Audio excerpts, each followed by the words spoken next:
Today we're talking confidence, not the kind that just shows up in a smile, but the kind that shapes how we show up in life. Joining us is Cristen Goss, who's helping moms and daughters build self-worth from the inside out. We are so happy to see you. Yes, Thank you for having me. And I actually bumped into you at South Fayette Community Day. You were talking about some of the workshops that you were doing. Yes, I was there. I'm partnering with South Fayette Township for our next mother and daughter workshop happening in November. So they invited me to come out and talk to the public and share my message. So I was so honored to be there. And I have been such a fan of yours forever. Whenever we were talking about how important this is, and whenever our girls started school, I was like, we need to talk to Cristen. She has this on lock. Tell me how you what inspired you to put this all together? Yeah, so I think for me, I think back to being a young girl and even a young woman in adulthood and wanting a mentor or a guide to help me feel more confident in my life. And if I can be that for these little girls and for their moms, then that's really important for me. I'm so glad that you brought that up, because as an adult woman, I still don't feel like I have the building blocks to be a strong, confident woman. And so it's hard for me to then pass that on to my kids, to my girls, because I feel like I did not have that foundation to actually be where I am and to pass that along. Does that make sense? Absolutely, and I think a lot of people grow up that way. Or our moms, we're now realizing as we become mothers, they were doing the best they could. They were doing the best they could with what they had, and when our parents grew up, I don't think that this was at the forefront. No, we grew up in a time where we didn't talk about our feelings, right? But I will say, even though you are where you are in your life stage, it's never too late to learn that foundational work and to pass that on to our children. So these create confidence building workshops can help both the moms and the daughters who are attending. And how do you work through that process with them? So I partner with two co-hosts, Danielle Thumb, who is a wellness practitioner, and she focuses on food and nutrition.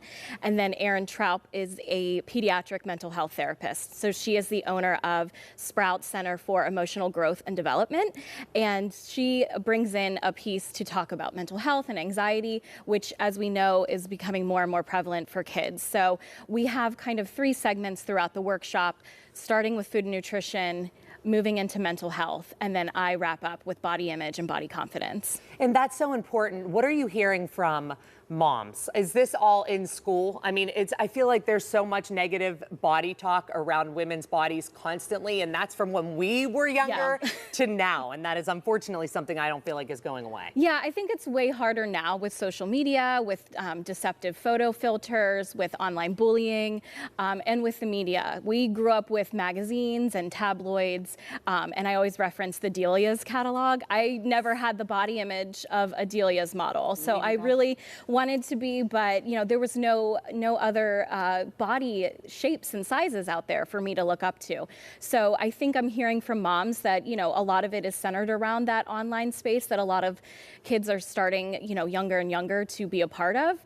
I think it's school, and I think a lot of it is just our environment. Again, we as adult women don't always have the building blocks, so it's hard for us to know the right thing to say and do. Yeah. Sure. Okay, so you have a little exercise, and this is something that you'll do at this workshop. Yes. So we're going to try this out, and you can see it on your screen right now. So build your self-worth, and there are 4 different categories here. Yeah, so this worksheet is really important as my portion as the body image expert for both mom and daughter to do. So starting with the first question, what does my body do for me?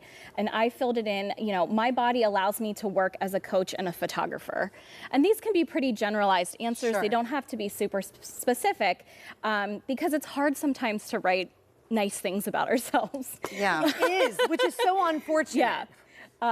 Moving on, what's unique about me? I wrote that I'm detail oriented. So I think that's one of my special skills.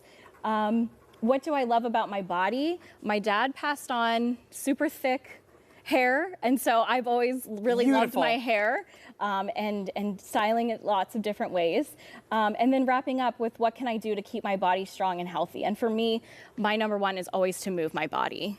If I'm stagnant, I don't feel great in my body, so I want to make sure that I move my body, whether that's walking or taking an exercise class, just making sure that I focus on the overall health of my body as well. Well, I'll say Not just how it looks. Absolutely. That's the most important is how we Yeah. treat it. Right. So I didn't make it all the way through, but I will say I wrote, what does my body do for me? It allows me to learn new things like roller skating, which I'm doing right now. And what do I love about my body? I wrote my blue eyes. They look like my aunt and my grandmother's. Oh, lovely. And so I don't know, it feels very much like I'm attached to them. Yes, in that's that a way. very special trait. blue eyes. Absolutely. What I love most is my smile and how my eyes close when I smile. And I know that a lot of people want me to open my eyes, but it is physically impossible. I give my whole face. I give it 110%.